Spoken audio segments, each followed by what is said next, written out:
Welcome back, everyone, as we dive into part 3 and 4 of Justinian and Theodora from our friends over at Extra History. If you didn't see the first 2 episodes of my reaction, the link is in the description.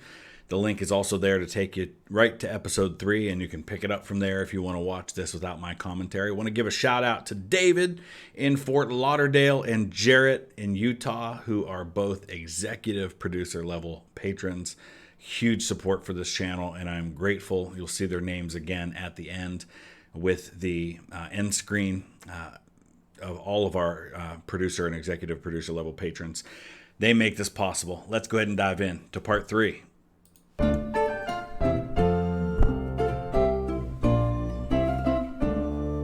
We stand upon execution grounds in Constantinople. 7 men are lined up to die. One by one, they drop. The first man falls, ropes snap taut, feet tremble.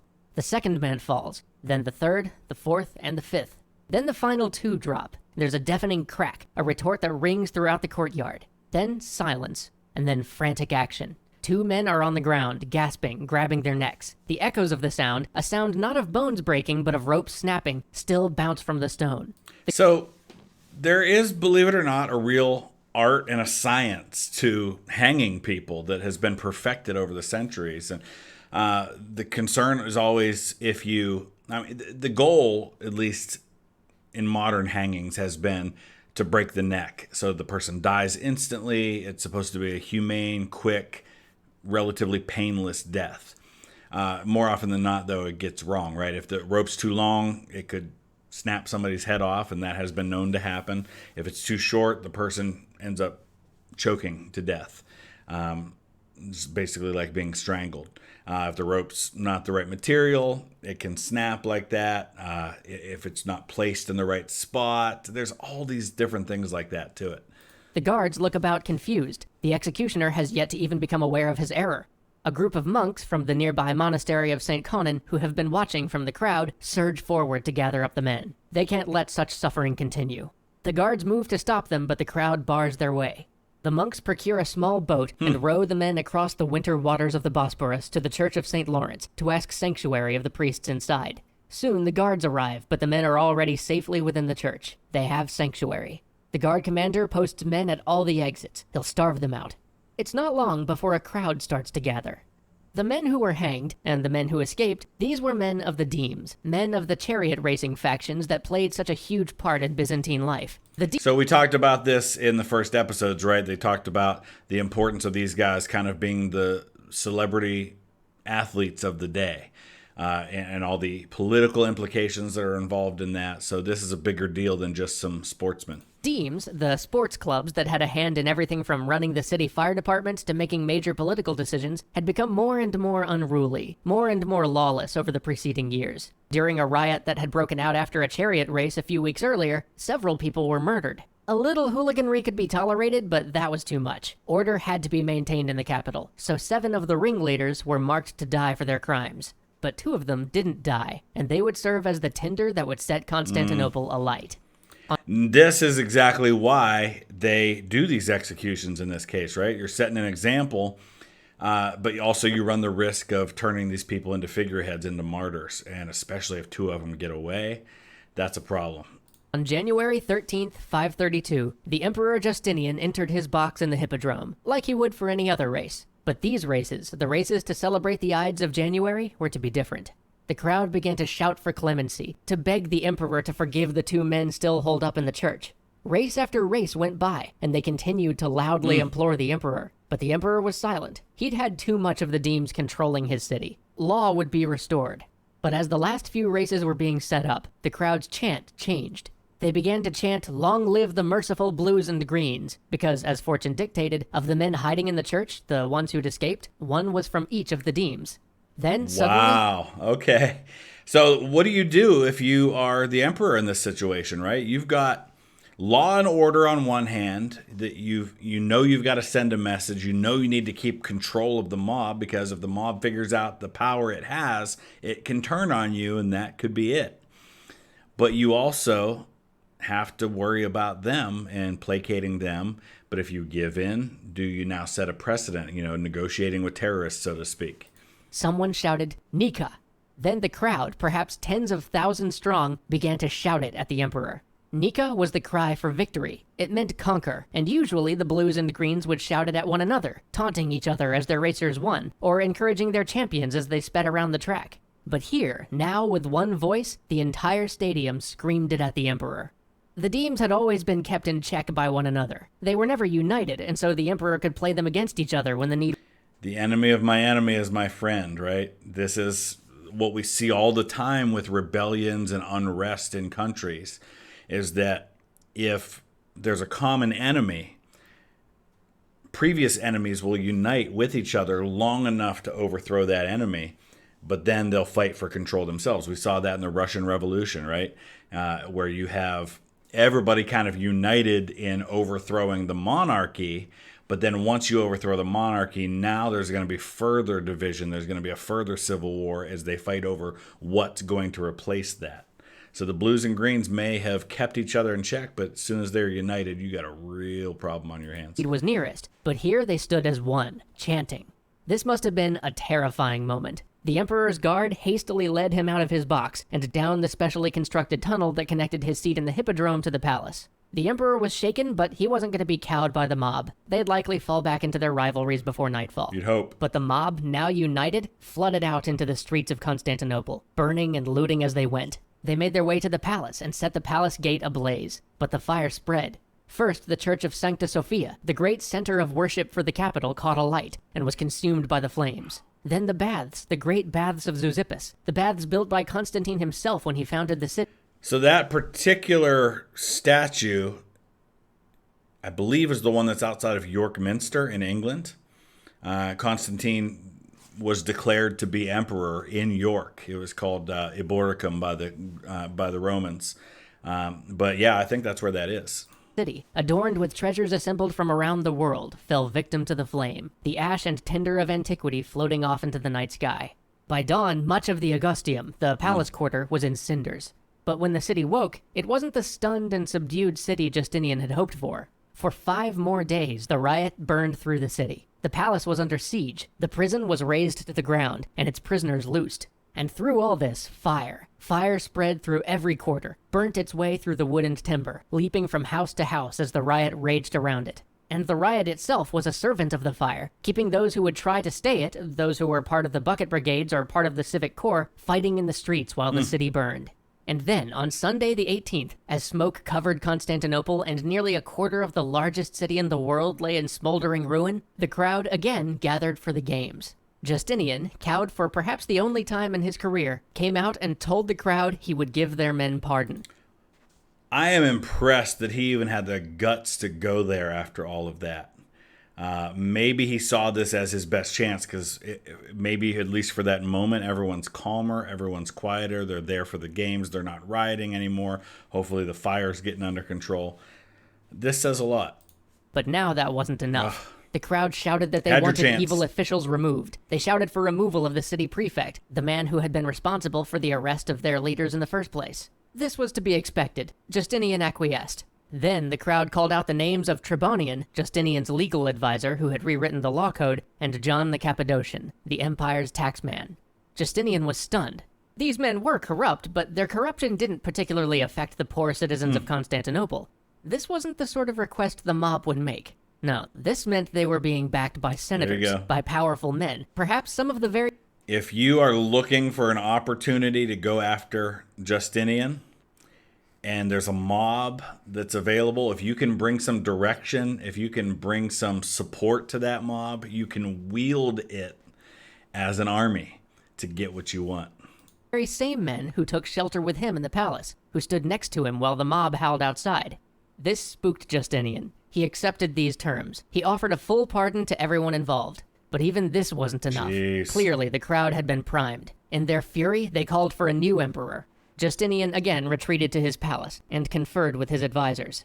He began to make plans to take the treasury and those men loyal to him and board ships to flee across the Bosporus. Meanwhile, the mob raged through the city. The nephews to Anastasius, the previous emperor, still lived. Why were the people of Constantinople serving as slaves to this upstart emperor born a peasant when they had men of royal blood that they...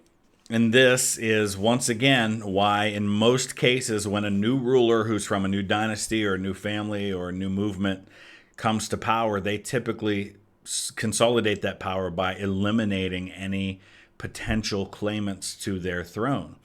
So either he didn't feel that way, or he didn't have access to these nephews to be able to do that, or he thought he could do it a different way. But now this is proof of why that was typically done. They could elevate to the purple. As the riots had spread over the preceding days, most of Anastasius's remaining kin had fled the city, but one aging relative of the old emperor remained, a man named Hypatius. Hypatius never wanted to be emperor. In fact, he was hiding under his bed when the mob arrived, but they found him and carried him on their shoulders back to the hippodrome to crown him. We're going to make you emperor whether you like it or not. Oh, man. This just goes to show you they don't really want a strong leader. They want somebody that's pliable, somebody that they can just make do what they want. Him and proclaim him their emperor. But as this was happening, Theodora, Empress of Rome, looked at the trembling men around her, counseling her husband to flee, and said, "Whether or not a woman should give an example of courage to men is neither here nor there. At a moment of desperate danger, one must do what one can. I think that flight, even if it brings us to safety, is not in our interest. Every man born to see the light of day must die, but that one who has been emperor should become an exile I cannot bear. Every man dies. Not every man really lives. May I never be without the purple I wear, nor live to see the day when men do not call me your majesty. If you wish safety, my lord, that is an easy matter. We are rich, and there is the sea, and yonder our ships. But consider whether if you reach safety, you may not desire to exchange that safety for death. As for me, I like the old saying, that the purple is the noblest shroud." There was a silence in the hall, and shame. She just shamed them to no end. Wow. Then Justinian said, "Get me Belisarius, Mundus, and Narses." We're gonna While fight. the palace guards had not been enough to quell the riots, as luck would have it, Belisarius, Justinian's greatest general, happened to be in the city waiting to be reassigned, and Mundus, the great Germanic general who had long defended the empire's northern frontier, was also passing through the city on his way to take up Belisarius's old post. Neither of them had their armies with them, but they did have their personal legions. At Justinian's command, they gathered their men. The last man Justinian gathered, Narses, was a deceptively frail man, a thin Armenian eunuch serving in the palace. Justinian trusted Narses. Narses was his master of the treasury, and as a eunuch, Narses could never become emperor, so Justinian could Never become emperor because he can never have children, if you weren't clear on that.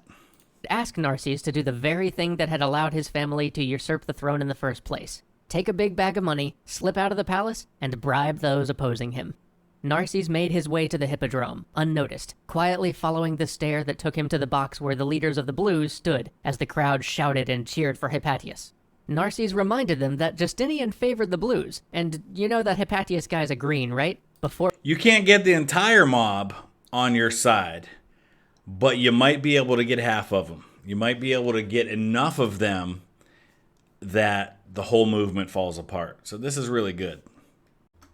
Or putting a small stack of gold in each of their hands. Soon after, members of the Blues started to silently disperse.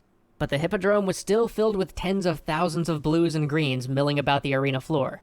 Belisarius planned a commando raid to snatch Hypatius and flee, but he found the way blocked, so the order was given. Belisarius and his men entered from the east, while Mundus entered from the west. They marched in a line, cutting down... Here's the problem with that mob being all in the hippodrome, right? Now you've got them all bottled up. It's the perfect spot for slaughter. all before them. People panicked and fled, clambered over each other, were trampled as they ran, but impassive, the soldiers marched on. By the end of the day, 30,000 people lay dead in the hippodrome, and Justinian's reign would never be challenged again. Wow, Join us next week. That is hardcore, but what choice did he have? I'm not sure that he had a choice in that situation, but to do what he did. What do you think? Let me know your thoughts. Use the comment section below. Let's go ahead and move on to part 4.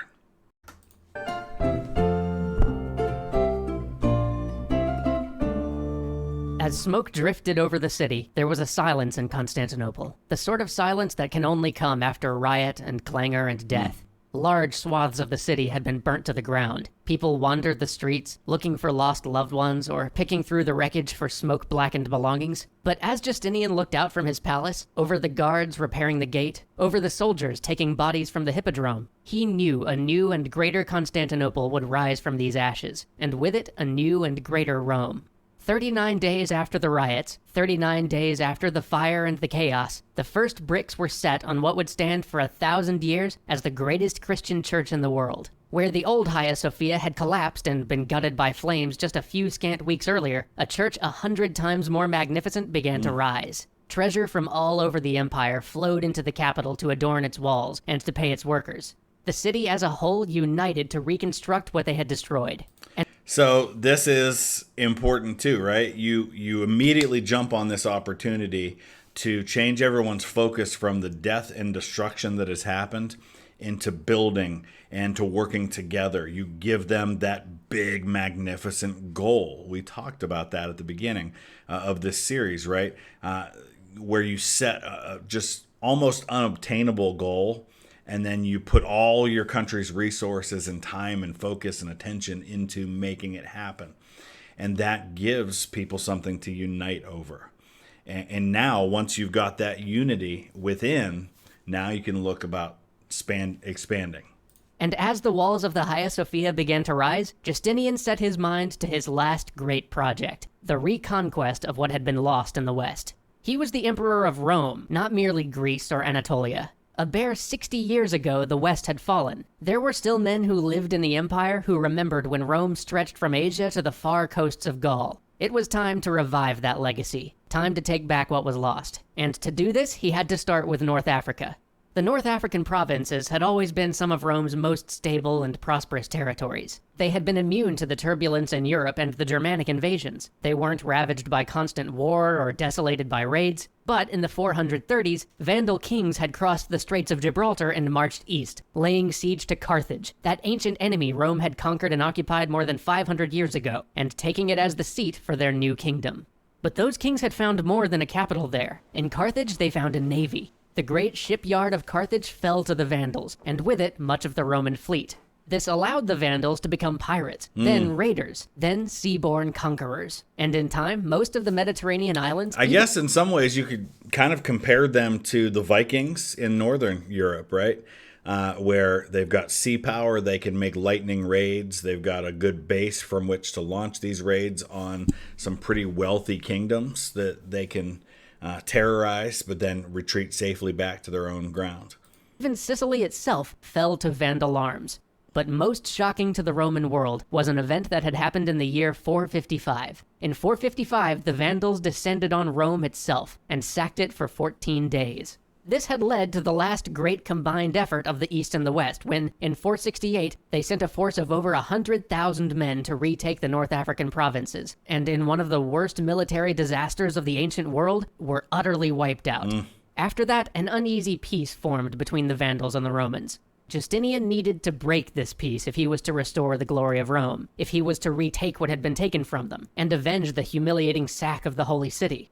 But even in ancient times, declaring war still required a reason, or a casus belli. The most recent Vandal king had been pro-Orthodox and friendly to Rome, so Justinian... And there's your problem, is you can't use religion as your argument because they are kind of on your side on that one. But here again is the idea of divide and conquer. You've got the Western Romans and the Vandals kind of in an uneasy truce. You've got to break that. You've got to turn one against the other. It's a strategy that's been used throughout history. Bided his time, marshaling his forces and putting his capital back together. But then, in 533, an opportunity came. Gelimer, the cousin of the Vandal king, was afraid that the Vandals, who mostly believed in Arian Christianity, were on their way to becoming subjects of the Orthodox Roman Empire, and rallied a group of like-minded nobles behind him to overthrow the Vandal king. Justinian demanded the legitimate king's restoration. Gelimer flatly refused. Now Justinian had a reason for war. Casus belli. We've seen this happen before too, right? Take a look at the War for Spanish Succession. You know, you've got foreign countries getting involved in the leadership of a country that is not theirs, and that being enough to argue for a war. But even as he armed Belisarius with 16,000 men and a fleet 600 ships strong, Justinian himself began to fight a diplomatic war. He knew that to win with 16,000 troops where 100,000 men and the combined arms of two empires had failed, he would need to give himself all the advantages he could. All right, so let's back up for a second. Arms of two empires had failed, he would need to give him... Most of you who are too young to remember this may not know about what they're showing there, but it's, I think, sometimes called the Konami Code. There was this game called Contra that was just really super popular when I was a teenager. And there was a code that you could do by doing up, up, down, down, left, right, BA start on your Nintendo controller, and it would give you unlimited lives when you played the game. Himself all the advantages he could. He got both Tripolitania, the eastern part of the Vandal kingdom in North Africa, and Sardinia to revolt. As luck would have it, Gelimer sent his fleet off to deal with the uprising in Sardinia, clearing the seas for Belisarius' fleet, and allowing them to land in Africa unnoticed. He said as luck would have it, and this is another thing we talk about and we see as a theme throughout history. Sometimes it doesn't matter how good your planning is, doesn't matter how good your army is or how smart you are. Sometimes history comes down to luck and timing. Avoiding naval conflict and establishing a beachhead meant that the Eastern Roman fleet had already achieved the tasks which had given the earlier, larger Roman force the most difficulty. But there was still much of Africa to retake. Belisarius' men started to ravage the countryside looking for food and loot, but Belisarius reined them in, demonstrating the second non-violent part of the reconquest strategy. He told his men that everything they took was to be paid for. He told his men that they were liberators, not conquerors, and that the populace were to be treated like Romans, because they... And that's unusual, because this is a time in history when one of the primary motivations for the average soldier in the army is not the great pay he's getting from his general or from his emperor. It's the potential for loot from cities that you take. You're removing that incentive from your army. Were Romans, just living under the Vandal yoke. And with that, he won over the local populace. Towns were opened to Hearts him. and minds. Grain and water were readily sold to his troops. He could start marching northwest up the coast. He would need to cover 150 miles to make it from their landing site to Carthage. But by now, word had reached Gelimer of the arrival of the invasion force. Gelimer sent word to his brother to gather their forces and meet him south of the capital. He had a plan. He knew that anyone marching on the capital would have to march through a valley 10 miles east of the city itself. His brother would bring the garrison from the capital and use his smaller force to pin the Byzantines in the valley, where they couldn't bring their numbers to bear, while Gelimer would move his larger force in from where they were stationed in the southeast and attack the Romans from behind. All a very wise battle plan, right? It makes sense. It looks like it should work, but it's Belisarius. Belisarius would have been taken totally by surprise, but Gelimer's brother got to the valley just as Belisarius' advanced guard were scouting it, and this elite cavalry guard not only got word back to Belisarius that something was up, but they also smashed the out-of-position Vandals, killing Gelimer's brother and chasing the remaining troops almost to the walls of Carthage.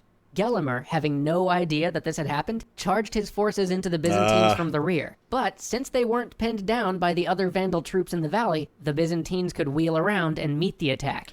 This is one of those situations where, people talk a lot about there's an author named Harry Turtledove who writes these alternate history novels, and he's got entire series of novels like where, there's a diverging event like the American Civil War is won by the South and what happens for the generations after that.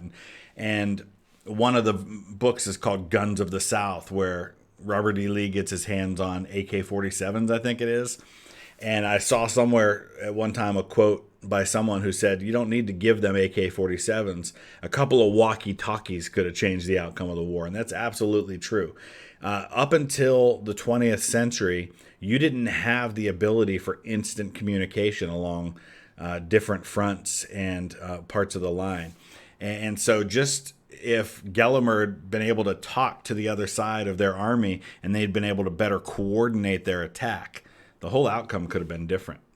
Despite this, though, the Vandals began to get the better of the day, pushing the Byzantines back. Since they were attacking them from behind, this meant that they were pushing the Byzantines toward Carthage. But as they pushed the Romans through the valley, the same valley where the Roman cavalry had earlier defeated Gelimer's pinning force, Gelimer came upon his brother's men, fallen along the roadside, and the body of his brother shattered and broken upon the ground. And when he saw his brother, he wept. His men came to him for orders, but the only order he would give was that his brother be buried. His men milled about, anxiously waiting for battle commands, but Gelimer just would not respond to the situation at hand. Meanwhile, Belisarius, having been pushed through the valley, soon found himself reunited with his elite cavalry force. With these reinforcements, he regrouped and charged the now disorganized Vandal horde. The Vandal army broke and scattered out into the countryside. This force of Vandals that had been one push away from cutting Belisarius off from his cavalry, and perhaps ending the life of one of the greatest generals of late antiquity, that had been one push away from ending Justinian's dreams of a reunited Rome, was now dispersed. Just like that. I mean, how different would history be if that had gone differently? That one simple thing had gone differently. A day later, Belisarius marched into Carthage to a people who welcomed him as a liberator and hailed him as a hero. But Gelimer wasn't dead. He had escaped the battle, and so he called his other brother from Sardinia, where he had been putting down the revolt Justinian had helped orchestrate. With the aid of his brother's forces, Gelimer planned another attack on Belisarius. This time, he'd be taking the fight to the walls of Carthage. Belisarius, fearing treachery from some of his mercenaries, opted to sally out of the city and meet Gelimer on the open field.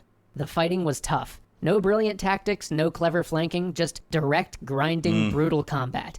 Battle favored the Byzantines, but just barely. The scales of war could tip either way. Then, during a Byzantine charge, Gelimer's other brother was cut down in front of him, and he fled the field.